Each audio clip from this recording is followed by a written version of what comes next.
you there. We're together again, doing Dracula Daily, and we're picking up with Dracula, May 8th, in which Jonathan learns that shaving can get dicey. Jonathan Harker's journal, kept in shorthand. 8 May. I began to fear as I wrote this book that I was getting too diffuse, but now I am glad that I went into detail from the first, for there is something so strange about this place and all in it that I cannot but feel uneasy. I wish I were safe out of it, or that I had never come. It may be that this strange night existence is telling on me, but would that that were all. If there were anyone to talk to, I could bear it, but there's no one. I have only the Count to speak with, and I fear I am myself the only living soul within the place. Let me be prosaic so far as facts can be. It will help me to bear up, and imagination must not run riot with me. If it does, I am lost. Let me say at once how I stand, or seem to. I only slept a few hours when I went to bed, and, feeling that I could not sleep any more, got up. I had hung my shaving glass by the window, and was just beginning to shave. Suddenly I felt a hand on my shoulder and heard the Count's voice saying to me, "Good morning." I started, for it amazed me that I had not seen him, since the reflection of the glass covered the whole room behind me. In starting, I had cut myself slightly, but did not notice it at the moment. Having answered the Count's salutation, I turned the glass again to see how I had been mistaken. This time there could be no error, for the man was close to me and I could see him over my shoulder. There was no reflection of him in the mirror. The whole room behind me was displayed, but there was no sign of a man in it except myself. This was startling, and, coming on the top of so many strange things, was beginning to increase that vague feeling of uneasiness which I always have when the Count is near. But at the instant I saw that the cut had bled a little, and the blood was trickling over my chin. I laid down the razor, turning as I did so half round to look for some sticking plaster. When the Count saw my face, his eyes blazed with a sort of demoniac fury, and he suddenly made a grab at my throat. I drew away, and his hand touched the string of beads which held the crucifix. It made an instant change in him, for the fury passed so quickly that I could hardly believe that it was ever there. "Take care," he said. "Take care how you cut yourself. It is more dangerous than you think in this country." Then seizing the shaving glass, he went on, "And this is the wretched thing that has done the mischief. It is a foul bauble of man's vanity. Away with it!" And opening the heavy window with one wrench of his terrible hand, he flung out the glass, which was shattered into 1,000 pieces on the stones of the courtyard far below. Then he withdrew without a word. It is very annoying, for I do not see how I am to shave, unless in my watch case or the bottom of the shaving pot, which is fortunately of metal. When I went into the dining room, breakfast was prepared, but I could not find the Count anywhere, so I breakfasted alone. It is strange that as yet I have not seen the Count eat or drink. He must be a very peculiar man. After breakfast, I did a little exploring in the castle. I went out on the stairs and found a room looking towards the south. The view was magnificent, and from where I stood there was every opportunity of seeing it. The castle is on the very edge of a terrible precipice. A stone falling from the window would fall 1,000 feet without touching anything. As far as the eye can reach is a sea of green tree tops, with occasionally a deep rift where there is a chasm. Here and there are silver threads where the rivers wind in deep gorges through the forests. But I am not in heart to describe beauty, for when I had seen the view, I explored further. Doors, doors, doors everywhere, and all locked and bolted. In no place save from the windows and the castle walls is there an available exit. The castle is a veritable prison, and I am a prisoner.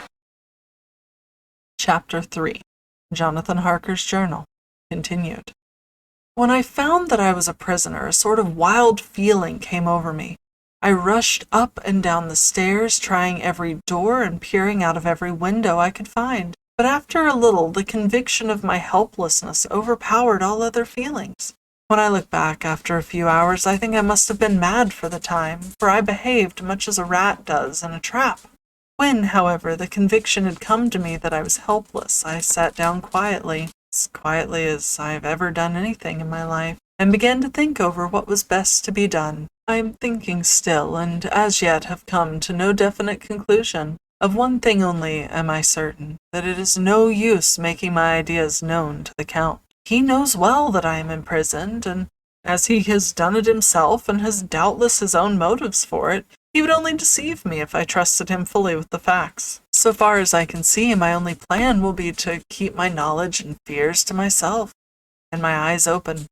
I know, either being deceived like a baby by my own fears, or else I am in desperate straits. And if the latter be so, I need and shall need all my brains to get through. I had hardly come to this conclusion when I heard the great door below shut and knew that the Count had returned. He did not come at once into the library, so I went cautiously to my own room and found him making the bed. This was odd, but only confirmed what I had all along thought, that there were no servants in the house. When later I saw him through the chink of the hinges of the door laying the table in the dining room, I was assured of it. For if he does himself all these menial offices, surely it is proof that there is no one else to do them. This gave me a fright, for if there is no one else in the castle, it must have been the Count himself who was the driver of the coach that brought me here. This is a terrible thought, for if so, what does it mean that he could control the wolves as he did by only holding up his hand in silence? How was it that all the people at Bistritz and on the coach had some terrible fear for me? What meant the giving of the crucifix, of the garlic, of the wild rose, of the mountain ash? Bless that good woman who hung the crucifix round my neck, for it is a comfort and a strength to me whenever I touch it. It is odd that a thing which I have been taught to regard with disfavor and as idolatrous should in a time of loneliness and trouble be of help. Is it that there is something in the essence of the thing itself, or that it is a medium, a tangible help in conveying memories of sympathy and comfort? Some time, if it may be, I must examine this matter and try to make up my mind about it. In the meantime, I must find out all I can about Count Dracula, as it may help me to understand. Tonight he may talk of himself if I turn the conversation that way. I must be very careful, however, not to awake his suspicion. Midnight. I have had a long talk with the Count. I asked him a few questions on Transylvania history, and he warmed up to the subject wonderfully. In his speaking of things and people, and especially of battles, he spoke as if he had been present at them all. This he afterwards explained by saying that to a boyar the pride of his house and name is his own pride, that their glory is his glory, that their fate is his fate. Whenever he spoke of his house, he always said we, and spoke almost in the plural, like a king speaking. I wish I could put down all he said exactly as he said it, for to me it was most fascinating. It seemed to have in it a whole history of the country. He grew excited as he spoke and walked around the room, pulling his great white mustache and grasping on anything on which he laid his hands as though he would crush it by main strength. One thing, he said, which I shall put down nearly as I can, for it tells in its way the story of his race. We Sikhes have a right to be proud, for in our veins flows the blood of many brave races who fought as the lion fights for lordship. Here in the whirlpool of European races, the Ugric tribe bore down from Iceland the fighting spirit which Thor and Woden gave them, which their berserkers displayed to such fell intent on the seabirds of Europe, aye, and of Asia and Africa too, till the peoples thought that the werewolves themselves had come. Here, too, when they came, they found the Huns, whose warlike fury had swept the earth like a living flame, till the dying peoples held that in their veins ran the blood of those old witches, who, expelled from Scythia, had mated with the devils in the desert. Fools! Fools! What devil or what witch was ever so great as Attila, whose blood is in these veins? He held up his arms. Is it a wonder that we were a conquering race, that we were proud, that when the Magyar, the Lombard, the Avar, the Bulgar, or the Turk poured his thousands on our frontiers, we drove them back? Is it strange that when Arpad and his legions swept through the Hungarian fatherland, he found us here when he reached the frontier, that the Honfoglalas were completed there? And when the Hungarian flood swept eastward, the Székelys were claimed as kindred by the victorious Magyars, and to us for centuries was trusted the guarding of the frontier of Turkey land. Aye, and more than that, endless duty of the frontier guard, for, as the Turks say, water sleeps and the enemy is sleepless.